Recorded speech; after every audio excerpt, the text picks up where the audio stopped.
Glories to His seven devotees. All glories to Sri Guru and Sri Gauranga. All glories to Srila Prabhupada. Om Namo Bhagavate Vasudevaya. Om Namo Bhagavate Vasudevaya.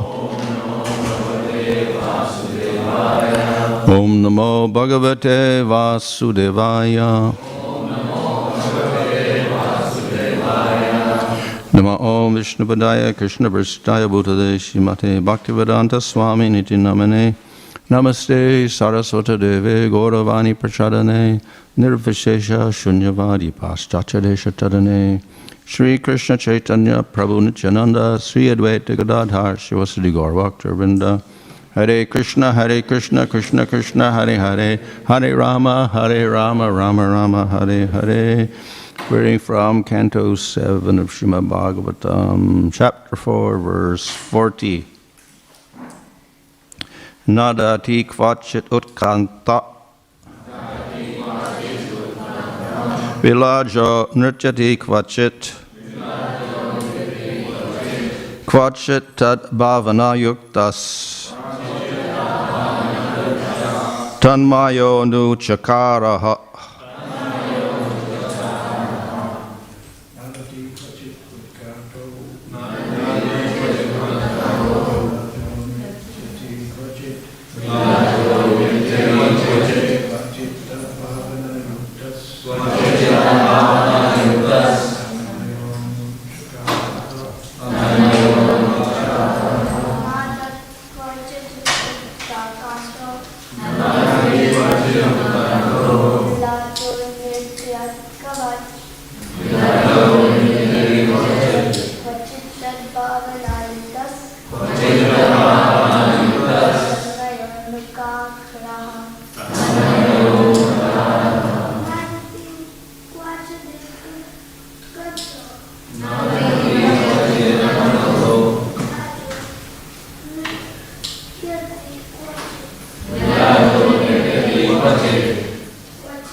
Maharaj.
Nadati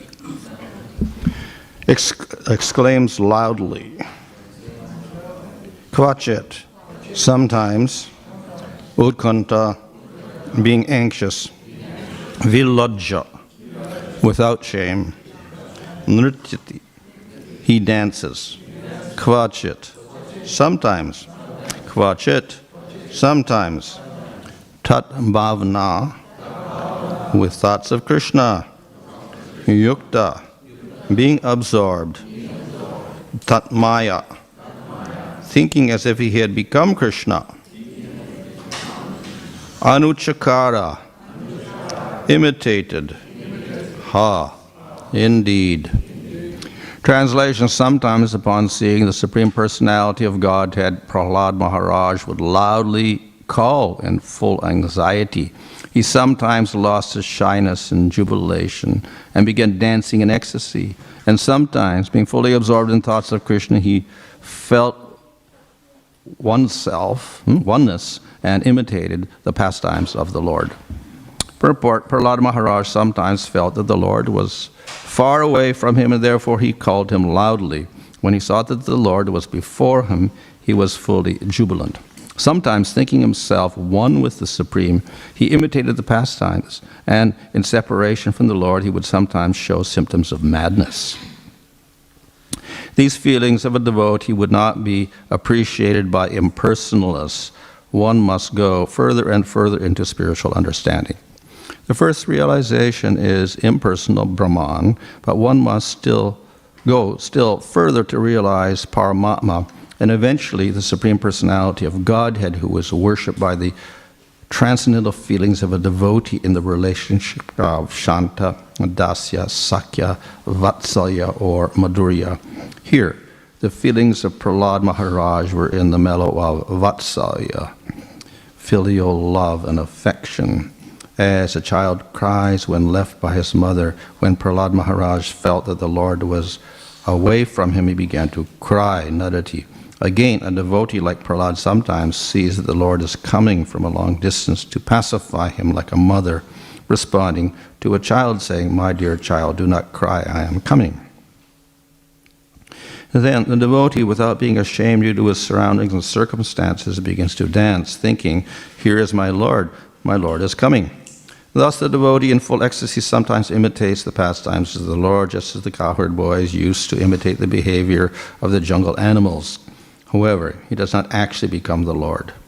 Prahlāda Mahārāja achieved the spiritual ecstasies described herein by his advancement in spiritual understanding. So, as previously, there's a description of the symptoms of Prahlāda, and these symptoms are, we say, ecstatic symptoms, calling out, dancing, being shameless, imitating the pastimes of the Lord. We see that the gopis in separation from Kṛṣṇa would sometimes enact his pastimes, and there's a whole section in the part dealing with the Ras Leela. When they were separated from Kṛṣṇa, then they began to perform different pastimes of Kṛṣṇa, like killing of Putana or Damodar Leela, etc., imitating the pastimes of Kṛṣṇa. So this is a high level of prema, in which the devotees identify with aspects of the Supreme Lord. For the devotees on a lower level, this may not seem so significant. Why we have to hear all of this, because we're on such a low level, we have no real understanding of how these ecstasies manifest or how they operate. But these descriptions are there to show the manifestation of bliss in relation to the Lord. And that bliss is manifested through these different symptoms, like dancing and crying, etc. Of course, as I mentioned yesterday, that sometimes the joy does not seem to be joy because it looks like lamentation, and therefore Prahlāda is crying and weeping. But actually, even that is part of the bliss of prema. So it's all a manifestation of bliss. So we often say that the whole goal of life is to go to the spiritual world and experience eternal bliss. So that's a natural, aspiration of everybody. No one wants suffering. Everybody wants happiness. And if we want happiness, we want eternal happiness. We don't want mixture of happiness and suffering. We'd rather have pure happiness. So that means eternal happiness. We don't want a happiness that has an end. We want something that goes on forever. So that's the aspiration of all jivas, even those in the worst parts of ignorance. They're aspiring for eternal happiness, ultimately. Of course, they don't have a proper conception of what that happiness means. What are the conditions for that eternal happiness? Nevertheless, it's the nature of the jiva to aspire for that happiness. Why? Because the jiva, by his definition, has consciousness, and consciousness means awareness of things, so therefore the jiva can have knowledge of things. And apart from knowledge, the other aspect of consciousness is experience. The jivas experience things. And of course we can have two types of experiences. We can have experiences of suffering, or we can have experiences of happiness. And of course the jiva doesn't like the suffering experiences, he wants the happiness experiences. So we can say the very nature of the jiva is because he is an experiencer or a bhokta. His eternal nature is to aspire for happiness, experience of happiness. That's his nature. And therefore it's natural, even in the material world, when the jiva is covered over with gross and subtle bodies, he's still aspiring for that happiness, but he's doing it in the wrong way. So it is natural that that is there, but it has to be, we have to understand that to get that eternal happiness, we have to follow a certain process. And we cannot concoct our own process in doing so. We have to follow the method outlined in the scriptures. So that is why we have scriptures. So the ultimate purpose of scripture, therefore, is not simply to lay down laws and make the jivas obey different laws, but rather it is to lead the jiva so that he can experience that eternal happiness. So it's for the benefit of the jiva. Scripture is ultimately for the benefit of the jiva. But to do that, then the jiva has to follow certain rules. He has to follow a certain process. So therefore we have rules and regulations of different sorts stated in the scriptures. So in this way, we have here the highest stage of complete bliss. To illustrate that, we have the symptoms of Prahlāda described, so we understand what is that type of bliss that exists in the spiritual realm. So Prahlāda, though he was 5 years old, was very advanced. He was not covered up material energy at all. He was completely absorbed in the Supreme Lord at all times. So he was highly advanced in terms of devotion, and therefore he naturally manifested these different symptoms of bliss. So that's the position that we have to aspire for, come up to that level. This section, this particular canto, 7th canto, is largely about Prahlāda and Hiranyakasipu and Nrsimhadev. And if we look closely, Vishnu Chakravarti analyzes this as the 7th canto being the topic of uti.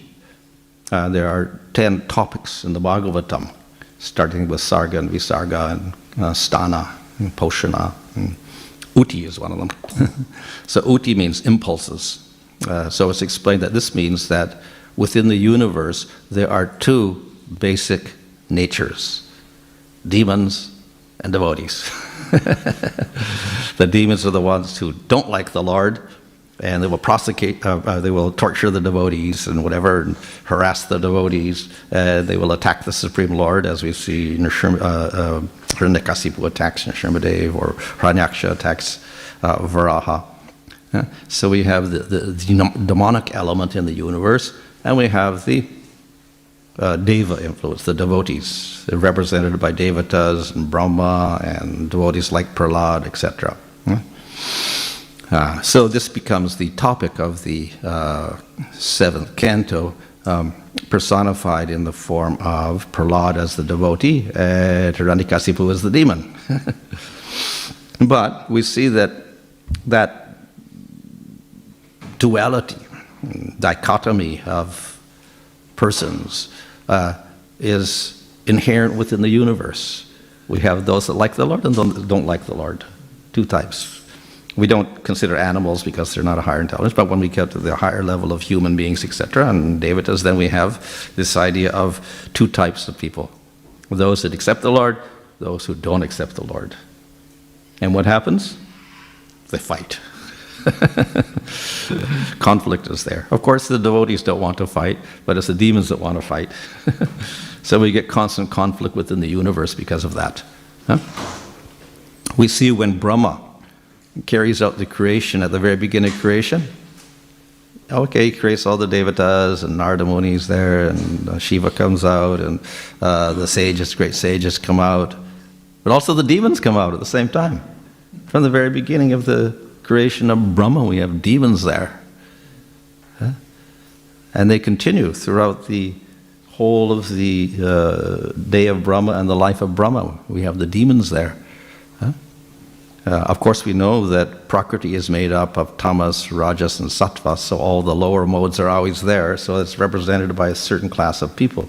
So certain jivas take those bodies and they become demons, and they carry out their activities. Huh? So, throughout the whole life of Brahma, we'll have the devotees and the demons. And then we get the conflict between them, because the demons want to take control and suppress the devotees and the devatas, etc. Again, that's when Kṛṣṇa came. Why? Because Kamsa tried to take control. And the devatas are complaining, we can't have sacrifices, he's suppressing the brahmanas, everything like this. So then Kṛṣṇa came. So this is a constant conflict within the universe between the good and the bad elements, so to speak, the demons and the devotees of the Lord. Of course, we can, on a broader level, we can say this is the whole nature of existence itself. We have a spiritual world, all devotees. We have a material world, basically all demons. But there's no conflict because the demons can't get to the spiritual world. Only when the Lord comes to this material world, then the demons can attack the Lord, etc. So that's completely separate.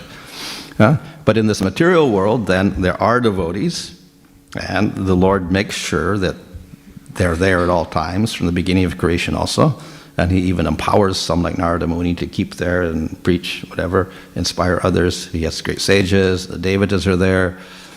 So they create some stability there. But at the same time, we do have the tamasic and rajasic elements always rising up and challenging. And it's described in Bhāgavatam how sometimes sattva is prominent, everything is peaceful. Sometimes rajas and tamas become prominent, and then the demons get powerful. And they start rising up, conquering the devatas, getting control of the universe. It's in Śrīmad-Bhāgavatam, it says even sometimes the demons get up to Brahmaloka. Of course, for a short time, but they don't last very long, but they get up there also. So, the nature of material world is the gunas are always changing, and consequently sometimes the demons get powerful and they cause problems. So this is a constant feature of the material world, this conflict taking place on all levels. So it is not surprising, therefore, that we'll have all these stories like Nrsimhadev and Hiranyakasipu fighting, because this is something which is part of the material world. When the conflict becomes too great and the devatas lose control, so to speak, then they may call on the Supreme Lord and he will interfere, and he comes as avatar. So that's why Kṛṣṇa comes, that's why Rama comes, etc., to stabilize the situation again. So over and over, the Lord has to create that equilibrium again, bring everything back to balance. And therefore Kṛṣṇa says, yada yada hi dharmasya glanirabhavati. When there is disruption of dharma, then again and again I come into this material world, and yuga after yuga. So we see there's an arrangement, and it's also described in the Bhāgavatam, starting in the 3rd canto onwards, how the Lord appears as avatars in all the different Manvantara periods, starting from Swayambhuva Manvantara up to our Vaivasvata Manvantara. Over and over again, the Lord keeps appearing. Why? It's to stabilize things, because the demons start getting too powerful, so then he puts things back together, and then balance is there again. So that conflict is always there within this material world, on this larger level of devotees and demons. Demons, of course, maybe we characterize them as huge creatures with big teeth. laughing harshly and roaring and like that, as depicted in movies or whatever. But not necessarily so. They may also have great beauty, etc., and great strength, etc., be very heroic, etc. But it's their mentality which is the demonic element. That is the problem. So this conflict is always there between the groups. So that's interplanetary, we could say, conflicts. The Devatas are up there, the demons are down here, and then the demons rise up and they try to take over the upper regions, and then the Devatas have to push them back down again. So location-wise, in terms of lokas, there's a conflict there. The lower people and the upper people, and they're trying to take control of the upper planets, like that. Hiranyakasipu wants to get control, get a position like Brahma or something. This is the nature of the world. That's the big conflict. But then, of course, we have the literal conflicts that take place within, let's say, our particular yuga or whatever like that, in our particular domain, where we get just people of all sorts, and some are of the demoniac, tamasic state, some are more sattvic, some are devotional, and we're going to get conflicts there also, which is on a lower level, but nevertheless conflict. So then we get wars in the material world also, due to different ideologies, etc., and different gunas operating. And then, of course, within countries themselves, we get conflicts of people, different people having conflicts like that. And then we have conflicts within the individual. We have the demonic element versus the good element within people, and they're always at war with each other, one taking control at one time, the other taking control at the other time.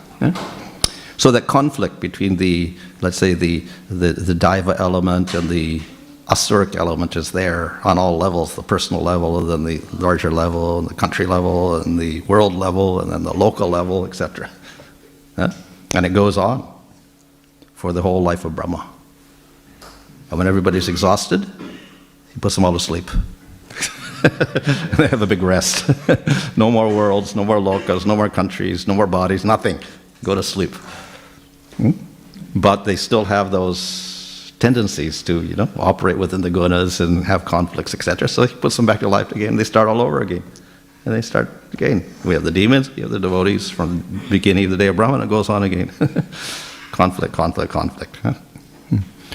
So that's the nature of the material world. It's very unstable. And of course, Kṛṣṇa says he makes the best deal of a bad bargain, so to speak, by trying to stabilize things, and the gunas operate, and sometimes, sattva is prominent, sometimes rajas or tamas is prominent. If things is too bad, then he comes himself and rectifies the situation. In any case, what we learn from this is that ultimately the material world is not a good place to live in. We can't escape the conflict. So even if you're on Brahmaloka, which is the best, you cannot escape the conflict. And Brahma himself says, yeah, you think I'm so nice up here, I'm secure, but no, demons start coming up and I have to worry. They start attacking me. So I have to worry about this. I get anxiety. It's not perfect up here also. It's all temporary. So therefore the conflict is there, and through that we should realize the unnatural state of this material world. So we want a position where there is eternal happiness, eternal bliss. But even the demons are trying to get that. That's what Hiranyakasipu wants. He wants eternal happiness. That's why he wants to control the whole universe and not die, because he wants eternal happiness. But the happiness of the material world, or the idea that I get my happiness within the material world, this is the whole illusion. It's impossible. So it's impossible for Hiranyakasipu or anybody else, no matter how clever they are, no matter how long they live, and no matter how strong they are. They cannot get eternal happiness. They're bound to fail. So the intelligent person will therefore understand through all of these stories in the Bhagavatam that we do have to find a solution, because as I said, our nature is to have eternal happiness, but it's not going to work by this method. Anything in the material world, whether it's Srandikasipu, trying to be eternal and have his happiness, or whether it's scientists trying to invent a new method of making your body eternal or whatever, it's not going to work. You will maybe get longer life, but you won't get that eternal happiness. So the scriptures offer that solution to us. Unfortunately, the scriptures also give us partial solutions, like candy. So they give us the karma yoga and all the karma kanda and all this, like little candy to pacify you a little bit, because you can't take the full medicine. So they give you some, substitutes. So we have to look very carefully to get the real medicine, the real solution to everything. The real solution is actually in the Bhagavatam. Though it does present karma yoga, jnana yoga, stanga yoga also, it definitely discards them all and says, no, this is not what you should do. So, therefore, Bhagavatam presents that process by which we can get that eternal happiness, and that is through the process of bhakti. And the ideal here is Prahlāda, who represents the deva aspect, or the devotee aspect, and he's opposed by Hiranyakasipu, his own father, and they have big conflict. Of course, Prahlāda looks a little hopeless because he's simply a small child. But because he is a devotee, and he's performing bhakti, he's got all these wonderful symptoms, he's always remembering the Lord, Supreme Lord always remembers him. So not only we have the conflict between the devotees and the demons, but on the top we have the Supreme Lord, so the devotees will always win, because they have the Supreme Lord on their side. So therefore they have no fear of the demons in the material world. So Prahlāda is famous for, what's his process of bhakti? Smaranam, remembrance. Why remembrance? Here he's doing everything. He's chanting, loudly calling, he's dancing. Why remembrance? We see repeatedly his father tried to kill him by throwing him off a cliff, or boiling him in oil, attacking him with all sorts of weapons, whatever, poisoning him, whatever, all sorts of things. And what did Prahlāda do? He remembered the Lord. He was constantly remembering the Lord, and therefore nothing touched him. He threw him off the cliff. Prahlāda didn't even resist. He was just remembering the Lord. That's all. What happened? Lord saved him. He didn't smash his head. He went off the cliff, and Lord saved him. So he was constantly protected by the Lord because he was always remembering the Supreme Lord. So therefore, ultimately the devotee has nothing to fear, in spite of the fact that the material world is a disturbing place, because there is the protection of the Lord there at all times, in any form, whether it's Vishnu or Kṛṣṇa or whoever. So that's what we learn from this particular story. The process, as I said, outlined in the Bhagavatam is that bhakti is the final process. And then if we look closely, we find the different methods are there. And the ultimate process is Nam Sankirtan, chanting the name of the Lord, as presented by Chaitanya Mahaprabhu, also the Yuga Dharma for Kali Yuga presented in the Bhagavatam. So all of this leads us to that eternal happiness in the spiritual world. So that is we can say, the essence of all the scriptures. Though the scriptures are vast, ultimately the conclusion is very simple. We have a simple process to follow, and the goal also is very simple. Though it is deep, it is also simple. We get eternal happiness through different processes, and we have these different symptoms as exhibited by Prahlāda, where he has no problem, even though he's in the material world and he's in the worst position because he has a father who's trying to murder him at every moment. But he's completely peaceful. How is it possible?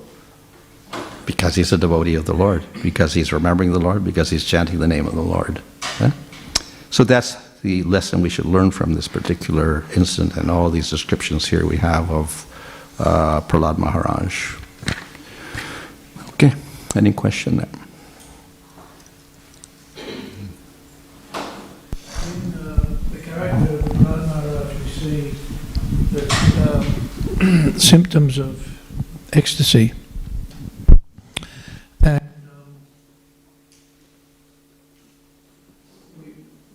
we hear about devotees in Chaitanya Leela who had exhibited these symptoms, and even up until a century ago, we hear a description of devotees showing ecstatic symptoms, and they're just part of society, part of the culture. Yeah. But we're discouraged from exhibiting any of these kind of symptoms. Yeah. Would it be appropriate at some point in time for us to expect that we'd see devotees with these kind of symptoms, or should we discourage? Oh, yeah. The exhibition of such symptoms, even if a person had experienced them. Yeah. So, in the culture of sadhana bhakti, achieving prema bhakti, especially within ISKCON, what would we expect over time, and what should we encourage? Yeah. So these symptoms are symptoms that manifest in bhava and prema, not in sadhana. So we have sattvika bhavas largely, crying and fainting and trembling of the body, hair standing on end, choking of the voice, etc., change of color. There's 8 principal ones, and other ones which are maybe more intense. They're manifested by Lord Chaitanya, but those are the main ones. So those are sattvika bhavas, which will manifest slightly in bhava and intensely in prema. And even these sattvika bhavas have various levels of intensity. So the beginning stages, they can be repressed. But as they become more intense with the intensity of prema, they cannot be suppressed. You can't hide them anymore. They just manifest, and you're helpless. But that means you have very, very strong prema, in other words. So if we were in sadhana, then we will not expect such manifestations. There is what we call this abhas, bhava abhas, or sattvika abhas, or whatever, which can be completely material. It is conscious imitation of those symptoms so that people will think you're advanced. So that's what happens, particularly in Bengal, I guess. People will cry and whatever and faint and roll on the ground during kirtan, and then people will start worshipping them as being very advanced devotees in prema. But practically speaking, they're not on that level. They're still in the material world, and they don't even know the difference between Kṛṣṇa and a devata or Brahman or anything. They have no real philosophical understanding at all. But they're just doing kirtan as a profession or something, and they do that. So this is one of the reasons why Srila Prabhupada and Bhaktisiddhanta and Bhaktivinoda Thakur all kind of discourage these symptoms, because it's often imitation, and that's cheating ultimately. Now there is another abhas, bhava abhas or whatever, which is not intentional cheating. So we get like a shadow of ecstatic symptoms that can manifest in people who are doing sadhana, because they have a very soft heart. So they may cry, or they may faint even, slightly, due to their performance of bhakti, and they get a little bit of taste, and so they have what look like ecstatic symptoms. But it's not real sattvika bhavas, it's a shadow of that only. So that is not, we could say, it's not something to be condemned in itself, because it's not ill-motivated. But it has to be, let's say, purified and come to real level of, sattvic bhavas later on in bhava and prema. So, mainly because of the imitation aspect, I think we discourage it. If anyone comes to a higher level, then naturally these things will manifest. To some degree you can suppress them. When they get very strong, one cannot suppress them.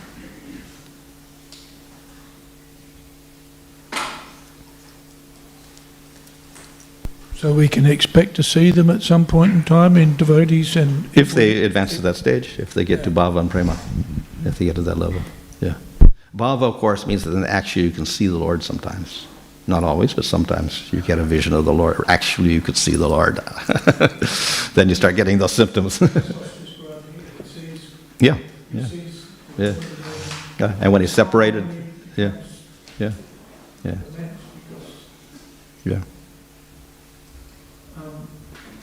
It can be very discouraging to find out that Kṛṣṇa actually likes conflict. Because the irony of Hiranyakashipu is that actually he's not a demon, he's a devotee. Oh, that's a special case apparently. It's not that every day of Brahma, Jai and Vijay come into the material world. Usually it's just regular demons taking those roles. It's not that Jai and Vijay are, it's not a special arrangement like that. So it's just regular conflicts of tamasic elements with Supreme Lord and the devotees. Yeah. But the creation is part of Krishna's yes. Personality, if you like. Yeah. Person Yeah. being. Yeah. And he's Atmanama, he's totally self-satisfied in the spiritual world. Yeah. And yet even in the spiritual world we see there's conflict. Oh yeah. And then he comes, his compassionate nature is such that he comes out of the perfect spiritual world and comes into the material world to bring even the demons, those who have fallen, he feels, even though he doesn't have to, but he does feel for them. And so therefore he comes into the material world. That automatically means there's going to be conflict. Yeah. Well, in one sense, but of course it's not he's provoking conflict. He usually comes because there is already a conflict and he's trying to resolve it and bring a balance back. That's one thing. The other is that he makes the promise, I protect my devotee. So in the case of Prahlāda, obviously, because he was trying to kill him all the time, so it's the obligation of the Lord. If he doesn't do it, he's a real debtor.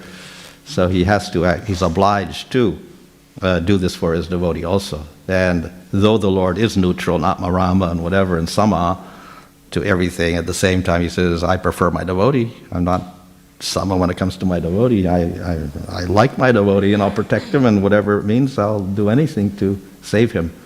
So that's, we can say, you can take that to the spiritual world because the Lord is controlled by the devotees there, even though he's independent and supreme, he's under the control of the devotees. So we can take it as a bad quality. It makes the Lord not independent, but actually it's a good quality. Because the Lord isn't dependent, then he's completely aloof from everybody, and that's a bad quality. So when he's completely, soft and melts for his devotees, that's a very good quality. So because of that, then all these things will happen. He comes in the material world, he saves the devotee, he kills the demon, he does all this. When he kills the demon, he doesn't do it out of hatred. The devotee may get liberated, may go to the spiritual world, even the demon may go. So it's not out of hatred he does that. It benefits everybody. So in the spiritual world, there's a type of conflict, as I mentioned the other day, and there's, we'll find, okay, Chandravali and Radharani are fighting conflict. They're all sad. Why is it so perfect? But that is like just an arrangement within the harmony of the spiritual world itself and the bliss. Everybody's a devotee. There are these, what would look like conflicts that produce greater bliss. That's all. So they just they resolve and they create greater bliss. Huh? As in the case of the Ras Lila, Kṛṣṇa disappeared with Radharani, then these other gopis said, oh, look at those footprints. That gopi, she's so selfish. And they start criticizing her. She's gone off with Kṛṣṇa, she's forgetting about us. Start criticizing her. Then they find that Radharani's got left behind also. She's lying on the ground there, fainting and crying. And then all the gopis forget everything, and they're all together, and they're all, cooperating with each other. They all go looking for Kṛṣṇa, and they're all friendly again. So these symptoms of so-called conflict are resolved very easily, and it's only there to produce some sort of, let's say, intensity of their love, more intensity in their love. In the material world, it doesn't resolve. The conflict doesn't naturally resolve and everything becomes peaceful. It keeps going on forever, the conflicts. And it's not because of Kṛṣṇa, it's because of the jivas in the modes. That's why. But still, the Lord tries to make sattva on top and favors that even. And he's in charge of sattva also. So he tries to keep the balance there, and at least some sattva is preserved in spite of the fact that there is tamas and rajas there. But why? Because people are jivas like tamas, jivas like rajas, so therefore he provides it for them. He fulfills their desires in the material world also. So that's the type of kindness also, of course. You can say it's ultimately causes their suffering, but they want it, so he gives it to them.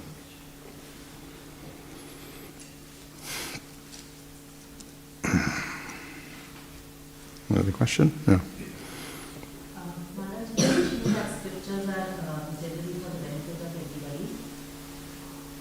Scriptures are for the benefit of everybody, and that ultimately they lead you, the purpose of the scriptures is to lead you to eternal happiness. Yes.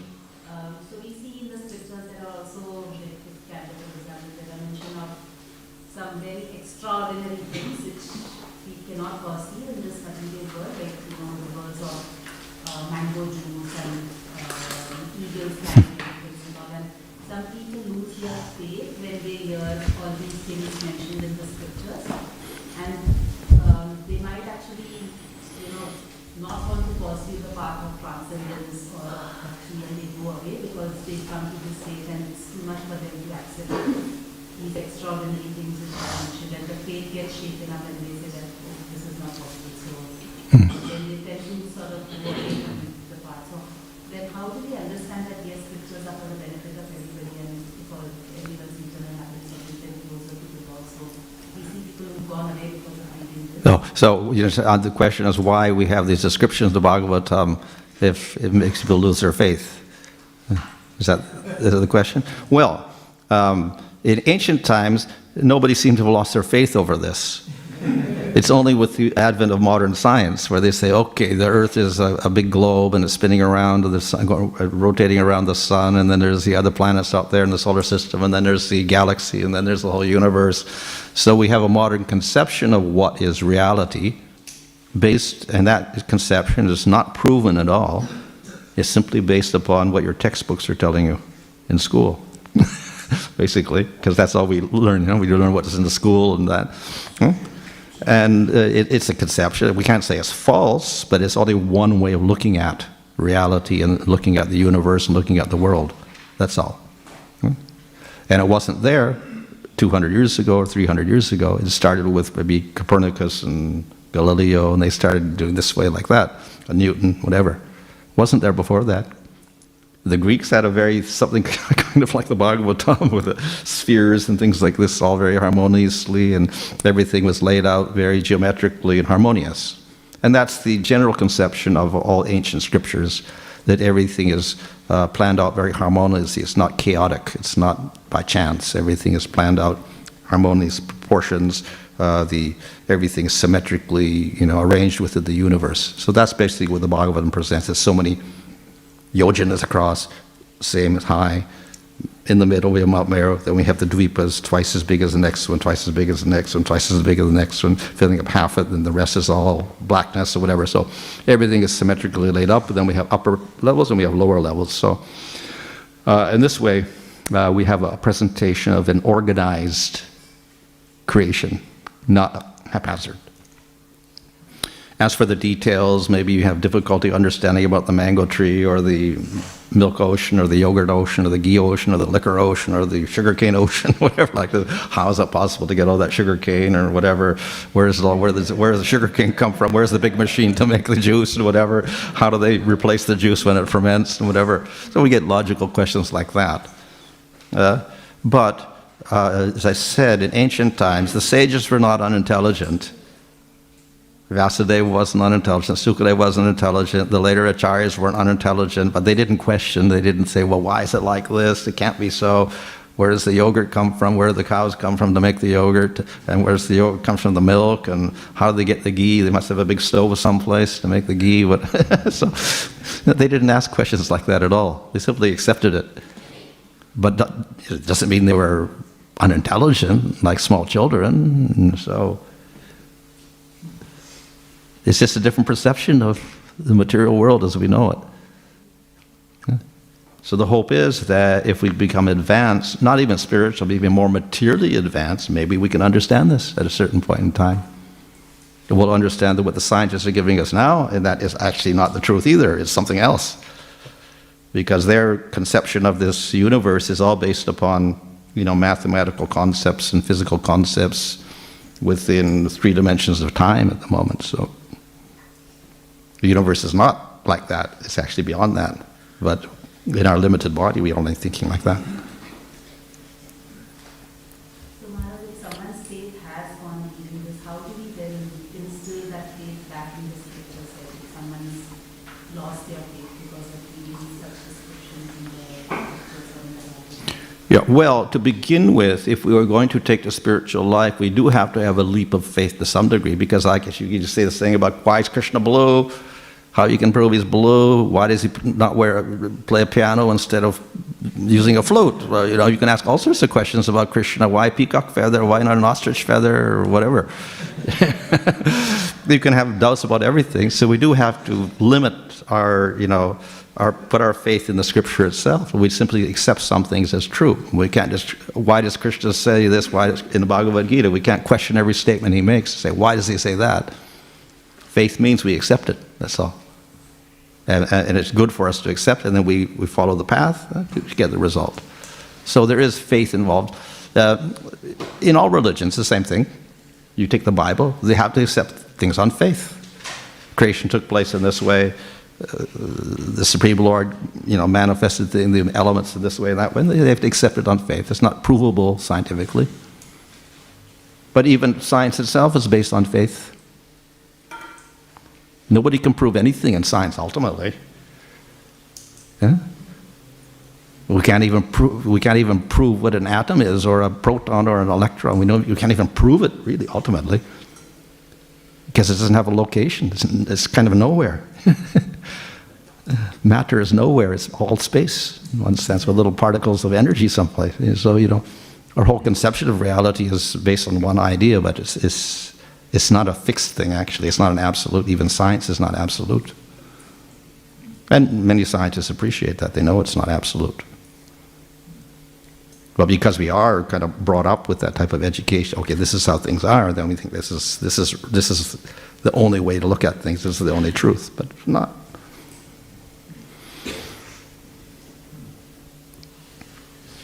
When we accept that we are spiritual particles, and that there is a spiritual Lord and there's a spiritual world, then we do have to expect there's going to be all sorts of things which are beyond our conception. And if we don't accept that, then we're going to bring things back down to a material level, and then we kind of reject everything.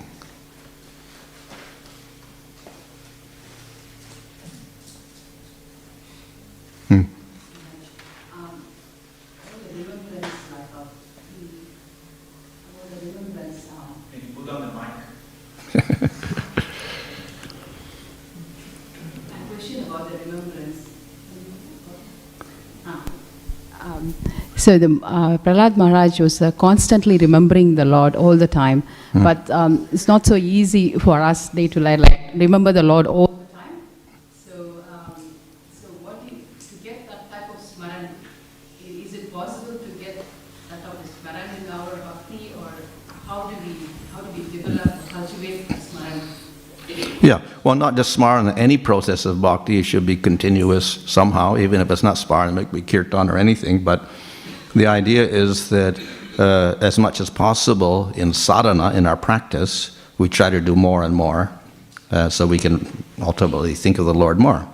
It's not going to be perfect, obviously, because we're beginning with all sorts of distractions and uncontrolled mind. So as we advance, then we get more concentration, more constancy in our remembrance, etc. The only perfect state will be prema, ultimately, which is the last state. But we have a gradual progress to that level. And the more we develop that remembrance, the greater is the bliss. So that acts as an impetus to do it more. So the more we advance, then the greater is the impetus to advance, because the experience of bliss is there more and more.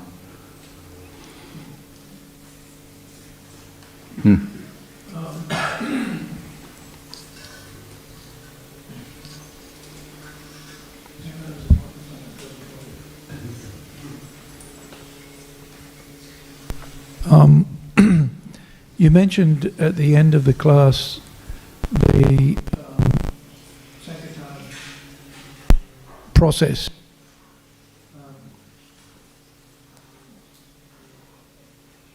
We need impetus or inspiration to keep following the practice of the practices and getting the point of remembrance. And it seems that the 5 primary practices of bhakti are essential for us. Yeah. Because they give us access to prema even though we're not qualified for that. And if we don't do those things, then we'll dry out. We'll become discoveries. We're just unenthused. So Yeah. kind of underlines the importance of Mahaprabhu's appearance and his emphasizing the process of Sankirtan. Yeah. We find that the process of Sankirtan is the main process. We say, Harinama, Vikevalam, etc. But that doesn't mean we reject everything else. So we do have the 5 principal elements, one of which is the Nam Sankirtan. But we see that to get prema with Nam Sankirtan, then you do have to have knowledge. You do have to have the hearing process. You do have to follow scripture. Yeah. So therefore, hearing is very necessary. Bhagavatam very necessary also to support the kirtan. So we get the proper results. So we clear up our misconceptions. So we have the proper identity of who is the Lord and who is Kṛṣṇa. So therefore, the Shravanam very important. But then the Shravana only takes place also with sadhusanga.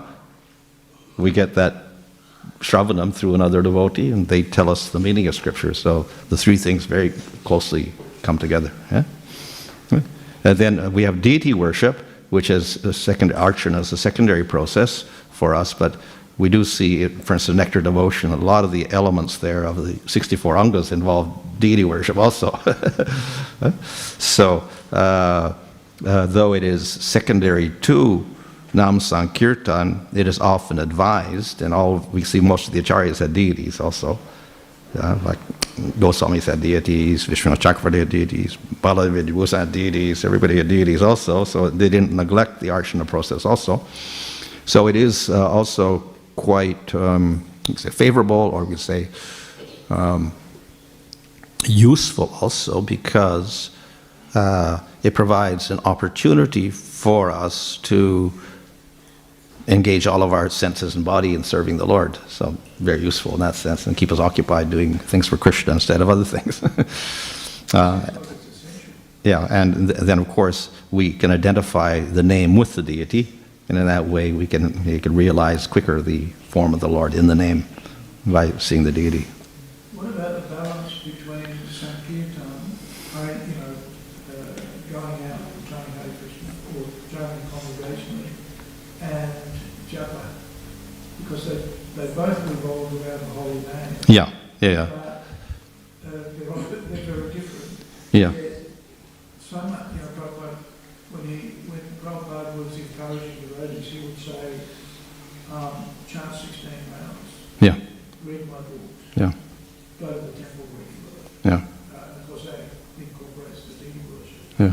But the first point is chant 16 rounds. Yeah. Rather than go out in the street, go out on the street and do 3 hours of kirtan a day in the street, you chant your 16 rounds. Yeah. Yes, Yeah.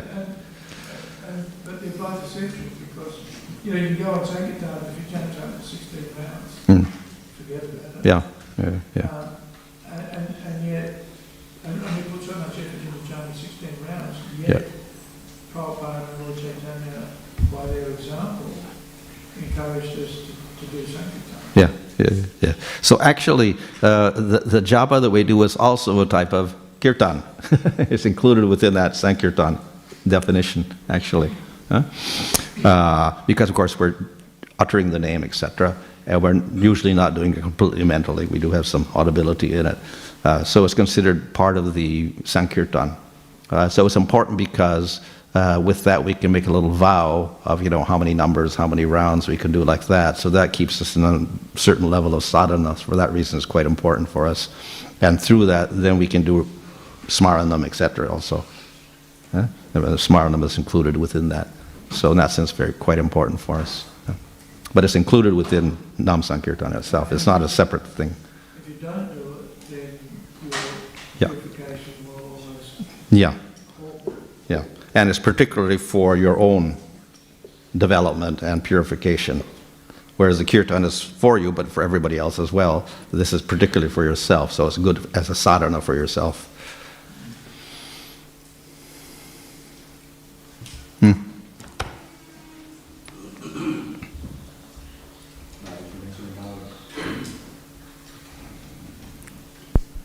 Maharaj, you mentioned about how devotees on the advanced stages of prema, they can't really stop the exhibition of all these great symptoms. So, how did Prabhupada manage to sort of not exhibit those symptoms? Although there was an occasional exhibition of it, but he was very Yeah. Yeah, we can also see this maybe in the example of Narada Muni. He's Mahabhagavata, and of course the Mahabhagavata, and if he's an uttamadhikari, then he doesn't preach, and he's just exhorting ecstasy, whatever. But we see that Narada Muni's going around the universe playing his Veda, and he's preaching everywhere. So he comes down to, it looks like he's a madhyama, not he's an uttama. So that's, it's explained that we have general characteristics of uttamas, but then there's also exceptional cases, so that they will do other activities like preaching, and then they start making differentiation. This is a deva, this is not a, this is a devotee, etc., and they preach based on that. So Narada Muni is an example of that, like an exceptional case where he is uttama, but he doesn't look like he's an uttama because he's making distinctions, preaching and whatever, not always exhibiting ecstatic symptoms. So by the Lord's arrangement, then certain devotees can not exhibit or whatever those symptoms. And Prabhupada says that they come to the bhajan level anyway to preach. Yeah, yeah, yeah. Okay, fine. Hare Kṛṣṇa.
Adipurusham Tamaham Bhajan